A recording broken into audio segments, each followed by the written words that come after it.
25 साल की गिरावट बताना चाहता हूं। पहले कहीं बाहर जाना होता था तो बाप से पूछने की हिम्मत नहीं होती थी।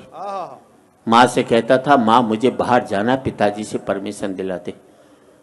माँ परमिशन दिलाती थी तो मैं बाहर जा पाता था। फिर मैं बाप की आज्ञा से बाहर जाने लगा। फिर मैं बाप को बता करके बाहर जाने लगा। फिर मैं बाप को बिगर बताए बाहर जाने लगा। और आज बाप की हिम्मत नहीं जो मुझसे पूछ ले बेटे तू कहाँ जा रहा है।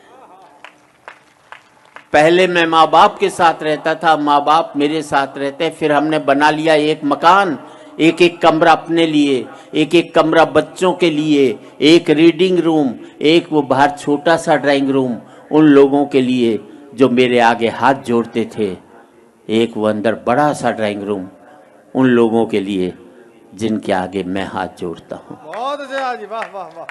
पहले मैं फुसफुसाता था तो घर के लोग जाग जाते थे, करवट भी बदलता था तो घर के लोग सो नहीं पाते थे।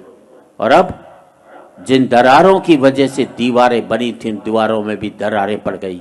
अब मैं चीखता हूं तो बगल के कमरे से ठहाके की आवाज सुनाई देती है और मैं सोच नहीं पाता हूं कि मेरी चीख की वजह से वहां ठहाके लग रहे हैं या उनके ठहाकों की वजह से मैं चीख रहा हूं। क्या बात है, वाह वाह वाह वाह वाह। आदमी पहुंच गया चांद तक, बड़ी तरक्की की साहब। अनपढ़ थे तो सरदार पटेल को चुनते थे, पढ़े लिखे हो गए तो फूलन देवी को चुन करके भेजते। बहुत अच्छे, बहुत आदमी पहुंच गया चांद तक, बड़ी तरक्की की साहब। चांद को छूने में घमंड महसूस करते हैं और माँ बाप के पांव छूने में शर्म महसूस करते हैं।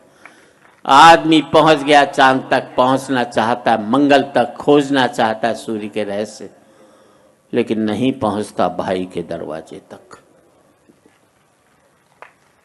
और आज इस समृद्धि की ऊंचाई पर बैठकर मैं सोचता हूं इसके लिए मैंने कितनी बड़ी खो दी ये खाइयां। क्या बात है, वाह। अंतिम पंक्तियां हैं, बात अच्छी लगे तो एक एक व्यक्ति की तालियां चाहूंगा। अब मुझे अपने बाप की बेटी से अपनी बेटी अच्छी लगने लगी है। बहुत अच्छे, वाह जी वाह। अब मुझे अपने बाप की बेटी से अपनी बेटी अच्छी लगने लगी है।